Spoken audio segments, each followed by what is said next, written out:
কিছুমান বদমাছ মানুহে কয় যে তোমালোকৰ নবী নাৰী লোভী আছিলে, নাউজুবিল্লাহ মিন জালিক।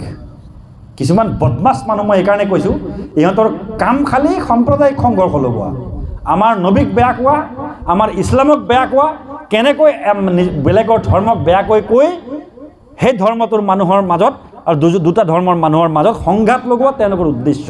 তেওঁলোকৰ জ্ঞাতাৰ্থে মই আজি এই মেহফিলৰ পৰা কওঁ যে এজন 25 বছৰীয়া সফল ডেকা 40 বছৰীয়া এগৰাকী বিধৱা মহিলা, দুবাৰৰ বিধৱা মহিলাক কি তেওঁ যদি কামুক হ'লহেঁতেন তেওঁ কি বিয়া কৰালেহেঁতেন নেকি?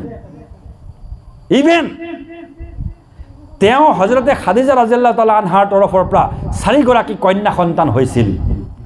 হজৰতে জৈনব, হজৰতে উম্মে কুলসুম, হজৰতে ৰুকাইয়া, হজৰতে কোন আৰু হজৰতে ফাতিমাতুজ জহৰা ৰাদিয়াল্লাহু তাআলা আনহা। এই 4 গৰাকী কন্যা সন্তান হৈছিল। পুত্ৰ সন্তান দুজন হৈছিলে, কাছিম আৰু তাহিৰ, দুজন পুত্ৰ সন্তান হৈছিল, কিন্তু তেওঁলোক সৰুতে ইন্তেকাল হৈ গৈছিল।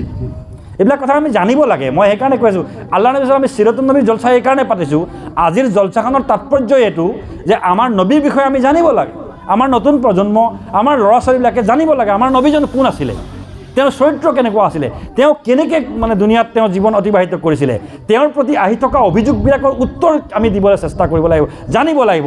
আমাৰ ল'ৰা ছোৱালীবিলাকে, আমাৰ ডেকা ল'ৰাবিলাক কেতিয়াবা গুমৰাহ হৈ যায় সেইসকল মানুহৰ তেওঁলোকৰ অভিযোগবিলাক, কাৰণ আমাৰ ষ্টাডি নাই। আমাৰ ল'ৰা ছোৱালী নপঢ়ে নহয়, আমাৰ ল'ৰা ছোৱালীয়ে পঢ়ে নেকি? নপঢ়ে। আমাৰ ল'ৰা ছোৱালীয়ে চিৰত নপঢ়ে, আমাৰ ল'ৰা ছোৱালীয়ে নবীৰ জীৱনী নপঢ়ে, আমাৰ ল'ৰা ছোৱালীয়ে ইছলামক ষ্টাডি নকৰে। আৰে ভাই, ষ্টাডি যেতিয়ালৈকে নকৰিবা তোমাৰ মূৰত একো মাল নাথাকিব। যেতিয়া তোমাৰ মূৰত মাল নাথাকিব, বেলেগে তোমাৰ মূৰটো লৈ পেলাই ঘূৰাই থাকিব। এইটোৱেই নিয়ম পৃথিৱীৰ। গতিকে ষ্টাডি কৰিব লাগিব। We have to study, we have to read, we have to research. আমি পঢ়িব লাগিব। আল্লাহ কোৰাণত এইকাৰণে কৈছে, ইকৰা, পঢ়া, তুমি পঢ়া, তুমি অধ্যয়ন কৰা, তুমি ৰিচাৰ্চ কৰা, তুমি গৱেষণা কৰা। ইকৰা বিস্মি ৰব্বিকাল্লাযী খালাক। আৰু পঢ়ি পেলাই অকল ডক্টৰ হ'লে নহ'ব, পঢ়ি পেলাই অকল ইঞ্জিনিয়াৰ হ'লে নহ'ব, পঢ়ি পেলাই অকল ডাঙৰ মানুহ হ'লে নহ'ব। ইকৰা লগতে কৈছে বিস্মি ৰব্বিকাল্লাযী খালাক। তোমাৰ আল্লাহৰ নামত পঢ়া, যাতে সেই আল্লাহক তুমি চিনি পাব পাৰা। তুমি পঢ়া শুনা কৰা, জৰুৰ কৰা। তুমি ডাঙৰ মানুহ হোৱা, তুমি বুদ্ধিজীৱী হোৱা, তুমি ডাঙৰ মানুহ হোৱা, ডক্টৰ ইঞ্জিনিয়াৰ হোৱা, কিন্তু লগতে আল্লাহকো চিনি পোৱা। ইকৰা বিস্মি ৰব্বিকাল্লাযী খালাক। যিজন ৰব্বে, যিজন প্ৰতিপালকে তোমাক সৃষ্টি কৰিছে, সেই প্ৰতিপালকক তুমি চিনি পাবলৈ কাৰণে পঢ়া। আজিৰ মানুহ, আমাৰ ল'ৰা ছোৱালীয়ে পঢ়ে, ডাক্তৰ হৈছে, বহুত ডাঙৰ হৈছে, ডক্তৰ হৈছে, ইঞ্জিনিয়াৰ হৈছে, ডাঙৰ গৱেষক হৈছে আৰু কিবা হৈছে, কিন্তু আল্লাহক চিনি নোপোৱা হৈ গৈছে। আল্লাহ কোৰাণত কি কৈছে? ইকৰা বিস্মি ৰব্বিকাল্লাযী খালাক। তুমি পঢ়া, আল্লাহৰ সেই সত্তাক চিনি পাবলৈ পঢ়া, যিজনে তোমাক সৃষ্টি কৰিছে, সৃজন কৰিছে। দুয়োটা কথা আছে। মই দিন আৰু দুনিয়া দুয়োটা পঢ়িব লাগিব। দুনিয়াও পঢ়িব লাগিব, লগতে মই দিনৰ তালিমো হাচিল কৰিব লাগিব। আমাৰ বহুত ডাক্তৰ আছে, নামাজ পঢ়িব নাজানে। বহুত ইঞ্জিনিয়াৰ আছে, নামাজ পঢ়িব নাজানে, কলিমাটো নাজানে।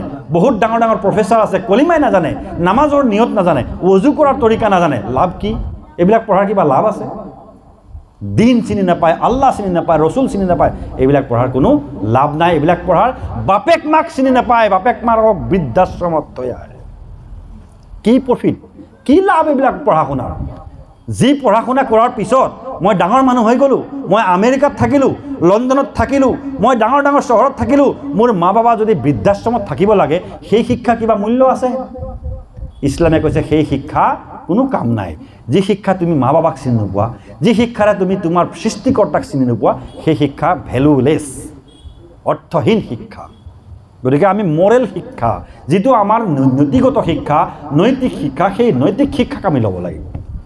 সেইটোৱে কৈছে ইকৰা বিস্মি ৰব্বিকাল্লাযী খালাক। খালাকাল ইনসানা মিন আলাক। তাৰপিছত মানুহ কেনেকৈ সৃষ্টি কৰা হৈছে সেইখিনি কথা কোৱা হৈছে। এতিয়া কৈছে আমাৰ নবী সাল্লাল্লাহু আলাইহি ওয়াসাল্লামে খাদিজা ৰাদিয়াল্লাহু তাআলা আনহাৰ পৰা, খাদিজা ৰাদিয়াল্লাহু তাআলা আনহাৰ তৰফৰ পৰা নবী কৰিম সাল্লাল্লাহু আলাইহি ওয়াসাল্লামৰ সন্তান আছিলে মুঠ 4 আৰু 2, 6জন। 2জন সৰু বাচ্চা ল'ৰা সন্তান, পুত্ৰ সন্তান সৰুতে ইন্তেকাল হৈ গৈছিল। ৰুকাইয়া, জৈনব, উম্মে কুলসুম, ৰুকাইয়া, ফাতিমা জিন্দা আছিল। ফাতিমাক আমি সকলোৱে জানো, বাকী সকলক নাজানো, হয়নে নহয় কওক? আমি ফাতিমাৰ জিলাৰ কথা জানো, মা ফাতিমাৰ কথা পঢ়িছোঁ, কাৰণ তেওঁৰ বহুত ত্যাগ আছে, সেইকাৰণে আমি জানো, বিভিন্ন কাহিনীবিলাক পঢ়িছোঁ। কিন্তু জৈনব, উম্মে কুলছুম, ৰুকাইয়া, ফাতিমা, আমি ৰুকাইয়া তিনিজনৰ কথা আমি খুব কম জানো, কিন্তু এইখিনি কথা মই জনাই দিছোঁ কেলৈ আমি জানিব লাগে। এওঁলোকৰো বহুত কাহিনী আছে, কিন্তু এতিয়া সময় নাই কাহিনী ক'বলৈ। তাৰপিছত হজৰতে খাদিজা ৰাদিয়াল্লাহু তাআলা আনহা জিন্দা থকা অৱস্থাত আমাৰ নবী হজৰতে মুহাম্মদ সাল্লাল্লাহু আলাইহি সাল্লামে কোনো নাৰীৰ লগত বিয়া পতা নাই। আজি বহুতে কয়, আজি বহুত মই যে বদমাছ মানুহ বুলি যে ক'লোঁ, এই বদমাছ মানুহবিলাকে কয়, ৰেকৰ্ড হৈ আছে, মই কৈছোঁ এইবিলাক ক'ব লাগিব। সেইসকলে কয় যে তোমালোকৰ নবীয়ে 11গৰাকী বিয়া পাতিছিল, তেওঁ যৌন কামুক নাছিল যদি কি আছিল, তেওঁ ছেক্সি নাছিল যদি কি আছিল, নাউজুবিল্লাহ।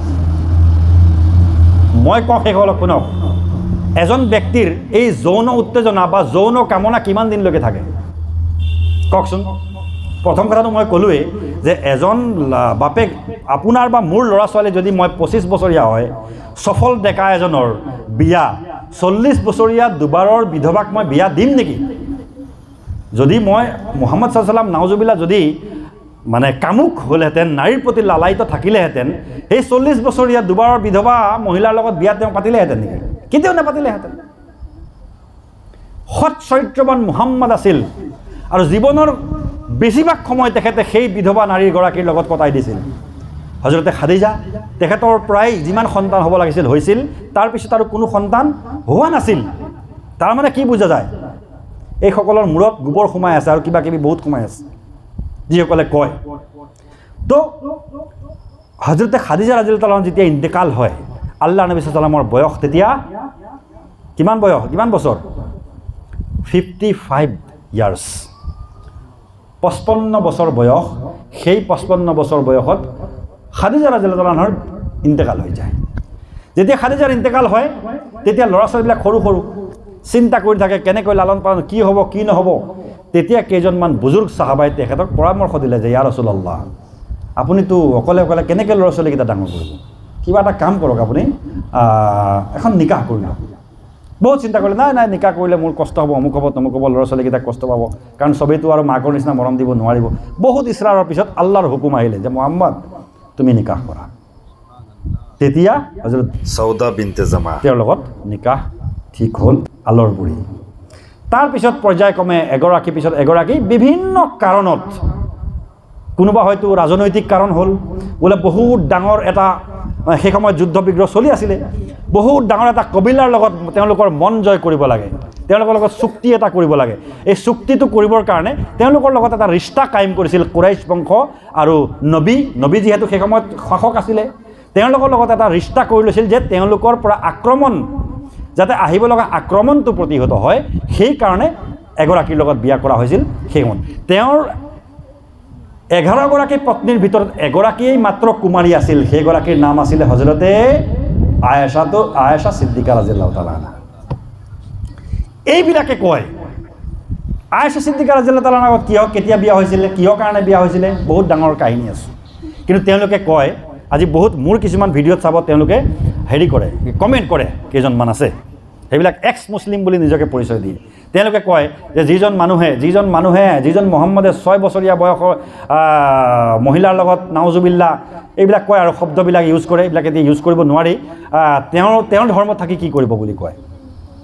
তো মই তেওঁলোকক কওঁ যে মুহাম্মদ সাল্লাল্লাহু আলাইহি ওয়াসাল্লামে একেবাৰে বৃদ্ধ অৱস্থাত, মানে তেওঁৰ 50 বছৰ বয়স হৈ গ'ল, প্ৰায় 60 বছৰ 55 বছৰ হৈ গ'ল, হৈ যোৱাৰ পিছত আল্লাহৰ হুকুম হৈছিল। কিয় হুকুম হৈছিলে আমি সকলোৱে জানো, যে হজৰতে আবু বকৰ ছিদ্দিক ৰাদিয়াল্লাহু তাআলা আনহু, সময় হৈছে নেকি?